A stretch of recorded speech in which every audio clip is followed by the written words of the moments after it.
नमस्कार दोस्तों। तो आज की कहानी है एक ऐसे शख्स की जो 20वीं सदी के एंड का सबसे चर्चित चेहरा था, सबसे चर्चित चेहरा जो रहा है। आज हम उस इंसान के बारे में जानेंगे।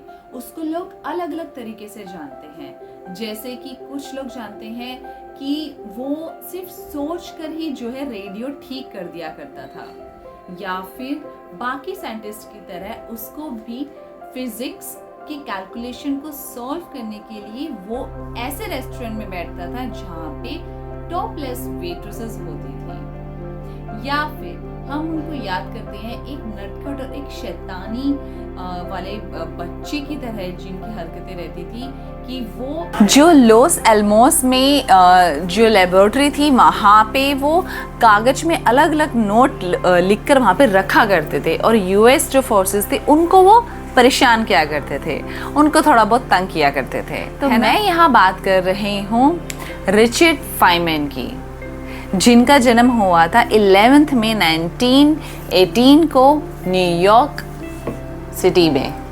फाइनमैन का घर मैनहट्टन के दक्षिण छोर में था, और उनका जो रिश्ता है वो उनके पिताजी से बहुत ज़्यादा करीब था। वो ना ही ज़्यादा अमीर थे और ना ही ज़्यादा गरीब थे, एक मिडिल क्लास फैमिली से ही वो जो है वो बिलोंग करते थे। और एक बार का किस्सा है, उनके पिता के साथ ही वो ऐसे पार्क में बाहर घूमने निकले थे, तो वहाँ पे बहुत सारी चिड़िया थी, बहुत अलग अलग तरीके की चिड़िया थी।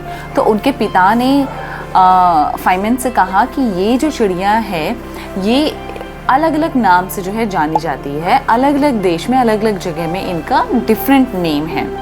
लेकिन उन्होंने फिर ये कहा कि उनका सारा जो नाम है वो जानना ज़रूरी नहीं है, उनका नाम क्या है उसका क्या करोगे वो जानना ज़्यादा ज़रूरी नहीं है, जानना ये ज़रूरी है कि ये काम क्या करती हैं, इनका काम क्या है, राइट। जो फाइनमैन है उनका जो साइंस में उनका जो कनेक्शन बना, जो उनको साइंस से विज्ञान से जो अटैचमेंट हुआ वो उनके फादर के वजह से ही हुआ था।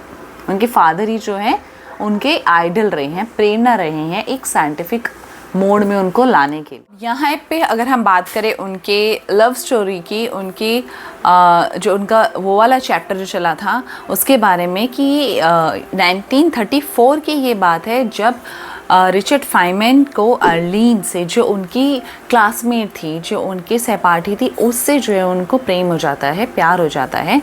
लेकिन उनसे वो शादी करने का भी प्लान बना लेते हैं, लेकिन वो उनका तब प्लान होता है जब फाइनमैन की जॉब लग जाए, जब वो कुछ काम करना शुरू करें। लेकिन इसमें होता क्या है कि अर्लीन को टीबी हो जाता है। उनकी जॉब तो लग जाती है फाइनमैन की, लेकिन अर्लीन को टीबी हो जाता है, और उस टाइम पे टीबी का कोई इलाज भी नहीं था। जो फाइनमैन है वो तब भी अर्लीन से शादी करना चाहते हैं।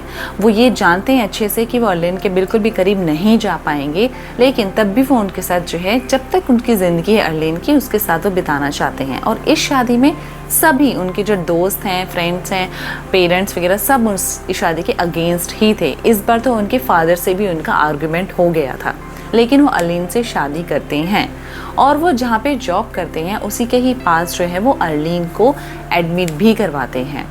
वहाँ पे वो उनसे मिलने जाते रहते हैं, और ऐसा होता है एंड में कि अर्लीन की डेथ हो जाती है उन्हीं के ही सामने। साल 1940 स्प्रिंग इवनिंग रिचर्ड फाइनमैन को एक टेलीफोन कॉल आता है, और कॉल पर होते हैं मशहूर फिजिक्स जॉन मिस्टर व्हीलर। उन दिनों कॉलेज में प्रोफेसर थे और रिचर्ड फाइनमैन उनके student. Mister wheeler: hello Feynman. Richard Feynman: yes professor. Mister wheeler: मुझे पता चल गया है कि सभी इलेक्ट्रॉन का मास और चार्ज एक जैसा क्यों होता है। रिचर्ड फाइनमैन: क्यों? मिस्टर व्हीलर: क्योंकि वो बहुत सारे नहीं बल्कि एक ही इलेक्ट्रॉन है। रिचर्ड फाइनमैन: लेकिन कैसे? मिस्टर व्हीलर: देखो, ये बहुत सारे इलेक्ट्रॉन दरअसल एक ही इलेक्ट्रॉन है जो समय में आगे पीछे जा रहे हैं। जॉन व्हीलर एक इलेक्ट्रॉन द्वारा ब्रह्मांड की थ्योरी सामने रखी। यह जो कल्पना है ये बताती है कि सभी इलेक्ट्रॉन और पॉजिट्रॉन वास्तव में समय में पीछे और आगे बढ़ने वाली एक ही इकाई की अभिव्यक्तियां हैं। और बाद में फाइनमैन डायग्राम में टाइम स्पेस में मैटर और एंटी मैटर कॉन्सेप्ट को दुनिया को दिया। ये जो टाइम ट्रेवल वाला जो कॉन्सेप्ट है, ये जो स्पेस और मैटर वाला जो कॉन्सेप्ट है, ये फाइनमैन ने जो है दुनिया के सामने रखा है। इसमें फाइनमैन को जो है नोबेल प्राइज़ में मिला है क्वांटम इलेक्ट्रोडायनेमिक्स डिस्क्राइब करने का, सामने लाने का। फाइनमैन को एक प्राइज़ भी इसमें दिया गया। आप जानते हैं कि आइंस्टाइन की फाइनमैन से कैसे मुलाकात हुई? एक सेमिनार था फाइनमैन का ही, तो उस समय ब्लैक बोर्ड पर फाइनमैन फिज़िक्स के ही कुछ इक्वेशन है जो वो सॉल्व कर रहे थे। तो आइंस्टाइन आए वहाँ पे फाइनमैन के पास और उन्होंने उनको बोला कि मैं जो है आपके सेमिनार में आ रहा हूँ, मुझे क्या आपके साथ चाय पीने का एक मौका मिलेगा? तो ये था फाइनमैन और आइंस्टाइन की पहली मुलाकात, इस तरीके से ही हुई थी। तो लोग उन्हें उस व्यक्ति की तरह से याद करते हैं जिसने टीवी के सामने सार्वजनिक रूप से बताया कि चैलेंजर दुर्घटना क्यों हुई थी। क्या आप जानते हैं इस बारे में? 28 जनवरी 1986 में चैलेंजर स्पेसशिप का विस्फोट आकाश में हो गया था। इसकी जांच करने के लिए एक कमीशन बैठा था। फाइनमैन उसमें वैज्ञानिक की हैसियत से थे। ये जो विस्फोट है, ये स्पेसशिप में कुछ घटिया किस्म का सामान लगाने के कारण हुआ था। नासा का प्रशासन, जिस पर सेना का जोर है, इसे दबाना चाहता था, पर वैज्ञानिक इसे उजागर करना चाहते थे। कमीशन ने अपने निष्कर्ष को टीवी के सामने सीधे प्रसारण में बताना शुरू किया कि इसमें घटिया किस्म के सामान लगाने की बात क्लियर स्पष्ट हुई है। उस समय टीवी पर ही सबके सामने फाइनमैन ने एकदम ठंडे पानी के अंदर घटिया सामान को डालकर दिखाया कि वास्तव में विस्फोट क्यों हुआ था।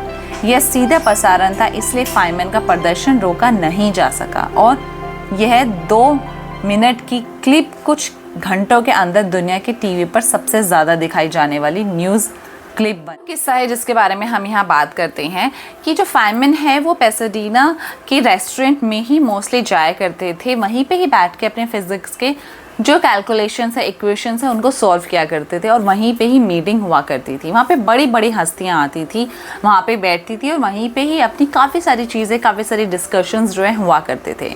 लेकिन वहाँ पे जो एक चीज़ थी कि वहाँ पे जो वेट्रेस थी वो टॉपलेस रहा करती थी।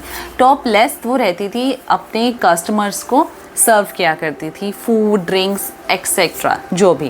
तो ऐसा हुआ कि एक बार पुलिस ने ये सोचा कि इस रेस्टोरेंट में शायद कुछ गलत काम होते हैं, लेकिन एक्चुअल में वैसा वहाँ पे कुछ भी नहीं था। तो वहाँ पे जो है रेड पड़ी, उस रेस्टोरेंट को बंद किया गया और उस रेस्टोरेंट के मालिक ने जो बाकी हस्तियाँ थी उनसे बोला कि गवाही देने के लिए कि सच्चाई क्या है, यहाँ पे क्या होता है एक्चुअल में। लेकिन सब पीछे हट गए। लेकिन उस समय फाइनमैन ने जो है उस रेस्टोरेंट के मालिक का साथ दिया और उन्होंने बोला कि यहाँ पे ऐसा कुछ नहीं होता है, कुछ गलत काम नहीं होता है, ये सिर्फ उनका एक तरीका है प्रेजेंट करने का, प्रेजेंटेशन का, राइट। और नेक्स्ट डे, अगले दिन ही फाइनमैन की तस्वीर न्यूज़पेपर के बिल्कुल हेडलाइन में थी, बिल्कुल फ्रंट पेज पे थी कि फाइनमैन ने इस चीज़ के लिए रेस्टोरेंट वाले को सपोर्ट किया। फिर क्या था, जो फाइनमैन की जो डेथ है वो कैंसर से हुई थी, कैंसर से उनकी मृत्यु हुई थी। लेकिन ये कहा जाता है कि फाइनमैन हमेशा ये सोचते थे कि वो बड़े होकर क्या बनेंगे, वैज्ञानिक या विदेशक, साइंटिस्ट बनेंगे या फिर एक जर्नलिस्ट। लेकिन देखा जाए तो वो दोनों ही बन गए थे, एक वैज्ञानिक भी बन गए थे और एक अच्छे इंसान भी कहलाए और एक विदूषक भी कहलाए, राइट। और वैसे लोग ये बोलते हैं कि फाइनमैन इतने मशहूर क्यों हुए, राइट। लेकिन जो बाकी जो साइंटिस्ट हैं, बाकी जो वैज्ञानिक हैं, उनका ये कहना है कि वो एक रिस्पेक्ट के और एक आदर के काबिल थे। उनको वो रिस्पेक्ट जो मिली वो मिलनी ही चाहिए थी, राइट। तो ये था फाइनमैन, रिचर्ड फाइनमैन के बारे में जो मैंने आपको डिस्क्राइब किया, जिन्होंने क्वांटम को डिस्क्राइब किया था इस वर्ल्ड में। ये आगे भी जो है मैं आपके सामने ऐसे कुछ लेकर आऊँगी साइंटिस्ट से रिलेटेड या फिर कुछ हिस्ट्री से रिलेटेड बातें जो हम करते ही रहते हैं इस चैनल पे, और हम आगे भी कुछ नया स्टार्ट करने वाले हैं जो जल्द आपके सामने आएगा। तो बने रहिए इस चैनल पे। Thank you.